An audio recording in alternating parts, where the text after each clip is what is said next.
কল্পনা করুন এমন একটি দেশে দাঁড়িয়ে আছেন যেখানে সকালে আটলান্টিক মহাসাগরের ঢেউ দেখছেন, দুপুরে হাজার বছরের পুরনো শহরের সরু গলিতে হাঁটছেন, আর সন্ধ্যায় সাহারা মরুভূমির বিশাল বালিয়াড়িতে সূর্যাস্ত উপভোগ করছেন। একই দেশে আছে বিশ্বের অন্যতম প্রাচীন বিশ্ববিদ্যালয়, নীল রঙে মোড়ানো একটি শহর, গাছে ওঠা ছাগল, আর এমন এক চা যাকে মানুষ মজা করে হুইস্কি বলে ডাকে, অথচ এতে এক ফোঁটা অ্যালকোহলও নেই। আজ আমরা ঘুরে দেখব উত্তর আফ্রিকার রঙিন দেশ মরক্কো, একটি দেশ যেখানে ইতিহাস, সংস্কৃতি এবং প্রকৃতি একসাথে মিলে তৈরি করেছে এক অসাধারণ অভিজ্ঞতা। ভিডিওর শেষ পর্যন্ত থাকুন, কারণ শেষের তথ্যটি জানলে হয়তো আপনিও একদিন মরক্কো ভ্রমণের স্বপ্ন দেখতে শুরু করবেন। মরক্কো আফ্রিকার উত্তর পশ্চিম কোণে অবস্থিত। পশ্চিমে আটলান্টিক মহাসাগর, উত্তরে ভূমধ্যসাগর, আর ঠিক সামনেই ইউরোপ। মরক্কো ও স্পেনের মাঝখানে রয়েছে জিব্রাল্টার প্রণালী। সবচেয়ে কম দূরত্ব মাত্র 14 কিলোমিটার। পরিষ্কার দিনে মরক্কোর উপকূল থেকে ইউরোপের পাহাড় পর্যন্ত দেখা যায়। প্রায় 4.5 লক্ষ বর্গ কিলোমিটার আয়তনের এই দেশে বাস করে প্রায় 4 কোটি মানুষ।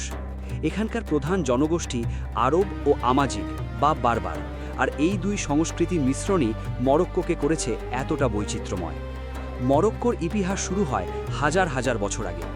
7ম শতাব্দীতে আরবদের আগমনের পর ইসলাম দ্রুত ছড়িয়ে পড়ে। এরপর একের পর এক শক্তিশালী রাজবংশ এই অঞ্চল শাসন করেছে। 19 ও 20 শতকে দেশটির বড় অংশ ফ্রান্স এবং স্পেনের নিয়ন্ত্রণে চলে যায়। অবশেষে 1956 সালে মরক্কো স্বাধীনতা অর্জন করে। আজও দেশটি একটি সাংবিধানিক রাজতন্ত্র, যেখানে রাজা গুরুত্বপূর্ণ রাষ্ট্রীয় ভূমিকা পালন করেন। অনেকেই ভাবেন বিশ্বের সবচেয়ে পুরনো বিশ্ববিদ্যালয় হয়তো ইউরোপে, কিন্তু বাস্তবা ভিন্ন। মরক্কোর ফেজ শহরে অবস্থিত আল কারাবুইন বিশ্ববিদ্যালয় প্রতিষ্ঠিত হয় 859 খ্রিস্টাব্দে।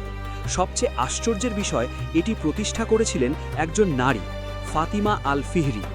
তিনি শুধু একটি শিক্ষা প্রতিষ্ঠান গড়ে তোলেননি, তিনি এমন একটি জ্ঞান কেন্দ্র তৈরি করেছিলেন যেখানে শতাব্দীর পর শতাব্দী ধরে বিশ্বের বিভিন্ন প্রান্ত থেকে শিক্ষার্থীরা পড়তে এসেছে। মরক্কোর সবচেয়ে পরিচিত শহরের নাম কাসাব্লাঙ্কা। অনেকে নামটি শুনেই বিখ্যাত হলিউড সিনেমার কথা মনে করেন, কিন্তু বাস্তবের কাসাব্লাঙ্কা তার চেয়েও বেশি সুন্দর। এখানকার সবচেয়ে বড় আকর্ষণ হাসান দ্বিতীয় মসজিদ। আটলান্টিক মহাসাগরের তীরে দাঁড়িয়ে থাকা এই বিশাল স্থাপনাটি আধুনিক প্রকৌশল এবং ইসলামী স্থাপত্যের এক অনন্য উদাহরণ। মসজিদের মিনার এতটাই উঁচু যে দূর সমুদ্র থেকেও এটি সহজে দেখা যায়, আর সন্ধ্যার সময় যখন সূর্যের আলো সমুদ্রের পানিতে প্রতিফলিত হয়, তখন পুরো দৃশ্যটি যেন কোনো সিনেমার দৃশ্য বলে মনে হয়। শহরের কর্নিশ এলাকায় হাঁটলে একদিকে সমুদ্রের বাতাস, অন্যদিকে আধুনিক ক্যাফে আর পুরনো স্থাপত্য, দুটি ভিন্ন জগতের স্বাদ একসাথে পাওয়া যায়। এবার চলুন মরক্কোর সবচেয়ে প্রাণবন্ত শহর মারাকেশে। এই শহরকে বলা হয় রেড সিটি, কারণ এখানকার প্রাচীন দেওয়াল এবং ভবনগুলোর রং লালচে মাটির মতো। শহরের প্রাণকেন্দ্র জেমা এল ফনা চত্বর। দিনের বেলা এখানে দেখা যায় গল্পকারী, সঙ্গীত শিল্পী, ফল বিক্রেতা আর নানা রকম রাস্তার শিল্পী। আর রাত নামতেই পুরো এলাকা পরিণত হয় বিশাল এক উন্মুক্ত খাবার বাজারে। চারদিকে ভেসে আসে গ্রিল করা মাংস, মশলা আর পুদিনা চায়ের গন্ধ।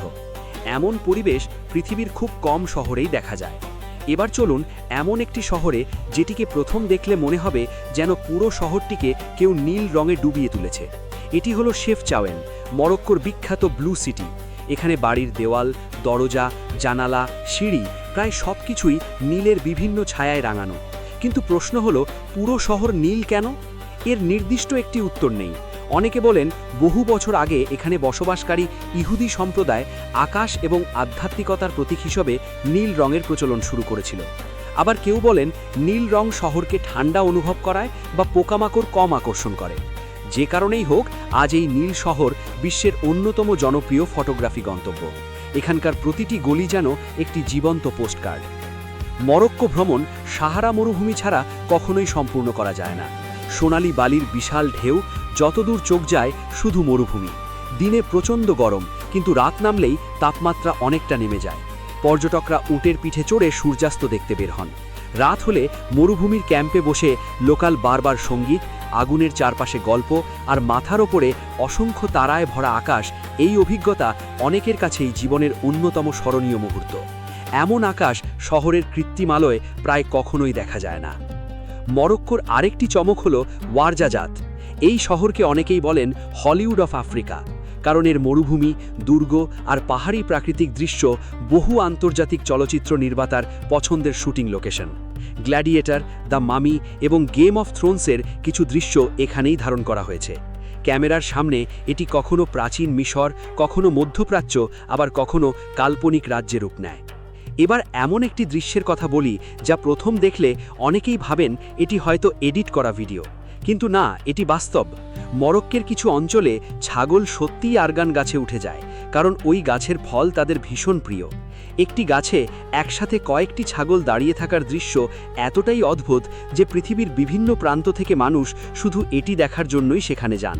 আর এই আরগান গাছ থেকেই তৈরি হয় বিখ্যাত আরগান অয়েল, যা বিশ্বজুড়ে প্রসাধনী ও রান্নায় ব্যবহৃত হয়।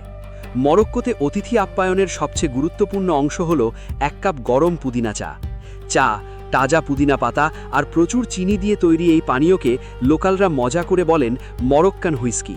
নামে হুইস্কি হলেও এতে 1 ফোঁটা অ্যালকোহলও নেই। আর চা পরিবেশনের ধরনটাও বেশ মজার। অনেক উঁচু থেকে ধীরে ধীরে গ্লাসে চা ঢালা হয়, যাতে সুন্দর ফেনা তৈরি হয় আর চায়ের স্বাদ আরও ভালোভাবে মিশে যায়। মরক্কোতে 1 কাপ চা মানে শুধু পানীয় নয়, এটি আতিথেয়তার প্রতীক। মরক্কো শুধু ইতিহাস বা পর্যটনের জন্যই বিখ্যাত নয়, ফুটবলেও দেশটি এখন বিশ্বের অন্যতম সম্মানিত নাম। 2022 কাতার বিশ্বকাপে মরক্কো স্পেন ও পর্তুগালের মতো শক্তিশালী দলকে হারিয়ে প্রথম আফ্রিকান এবং প্রথম আরব দেশ হিসেবে বিশ্বকাপের সেমিফাইনালে পৌঁছে ইতিহাস গড়ে। কিন্তু শুধু তাদের জয়ই নয়, আরেকটি দৃশ্য কোটি মানুষের হৃদয় ছুঁয়ে গিয়েছিল। ম্যাচ শেষে অনেক খেলোয়াড় মাঠে নিজেদের মায়েদের নিয়ে উদযাপন করেছিলেন। সেই মুহূর্তটি বিশ্বজুড়ে শ্রদ্ধা, ভালোবাসা এবং পারিবারিক মূল্যবোধের এক অনন্য প্রতীক হয়ে ওঠে। আজও মরক্কোর জাতীয় দল অ্যাটলাস লায়ন্স একই আত্মবিশ্বাস, শৃঙ্খলা এবং লড়াইয়ের মানসিকতা নিয়ে বিশ্বের সেরা দলগুলির বিপক্ষে মাঠে নামে। মে মাসে মরক্কোর কিছু অঞ্চল এক অপূর্ব রূপ ধারণ করে। হাজার হাজার গোলাপ একসাথে ফুটে পুরো উপত্যকা সুগন্ধে ভরে ওঠে। এই সময় পালিত হয় বিখ্যাত রোজ ফেস্টিভ্যাল। লোকাল মানুষ রঙিন পোশাক পরে শোভাযাত্রায় অংশ নেন, গান, নাচ করেন এবং বিভিন্ন সাংস্কৃতিক অনুষ্ঠানের আয়োজন করেন। একই সঙ্গে সংগ্রহ করা হয় বিপুল পরিমাণ গোলাপের পাপড়ি, যা থেকে তৈরি হয় গোলাপ জল, সুগন্ধি এবং নানা প্রসাধনী। মরক্কোর ইমিলচিল অঞ্চলে বহু বছর ধরে একটি বিশেষ সাংস্কৃতিক উৎসব পালিত হয়ে আসছে। এই উৎসবটি পরিচিত ইমিলচিল ম্যারেজ ফেস্টিভ্যাল নামে। ঐতিহ্যগতভাবে এটি বিভিন্ন আমাজিক বা বারবার সম্প্রদায়ের মানুষের মিলন মেলা। এখানে পরিবারগুলো একে অপরের সঙ্গে পরিচিত হয়, তরুণ-তরুণীরা ভবিষ্যৎ জীবনসঙ্গী বেছে নেওয়ার সুযোগ পায় এবং লোকাল সংস্কৃতির নানা দিক উদযাপিত হয়। যদিও আধুনিক সময়ে এর রূপ কিছুটা বদলেছে, তবুও এটি আজও মরক্কোর অন্যতম পরিচিত সাংস্কৃতিক উৎসব। এবার একবার নজরে দেখে নিন মরক্কো সম্পর্কে কতগুলি গুরুত্বপূর্ণ তথ্য। 1.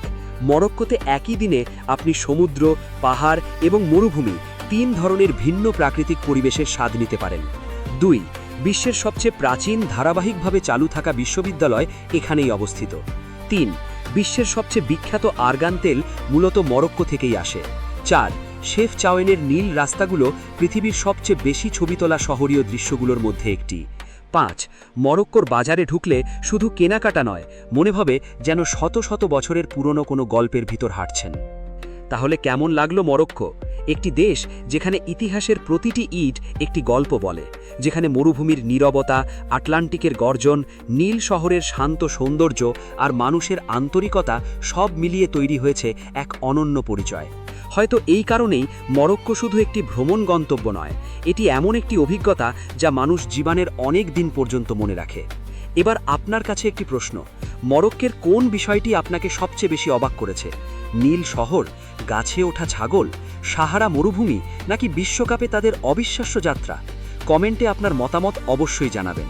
আর যদি পৃথিবীর বিভিন্ন দেশের অজানা ইতিহাস, সংস্কৃতি এবং অবাক করা তথ্য নিয়ে এমন আরও ভিডিও দেখতে চান, তাহলে ভিডিওটি ভালো লাগলে একটি লাইক দিন, চ্যানেলটি সাবস্ক্রাইব করুন এবং পাশের বেল আইকনটি অন করে রাখুন। পরের পর্বে আমরা আবারও ঘুরে দেখব পৃথিবীর আরেকটি বিস্ময়কর দেশ। ততক্ষণ পর্যন্ত ভালো থাকুন, সুস্থ থাকুন। আসসালামু আলাইকুম।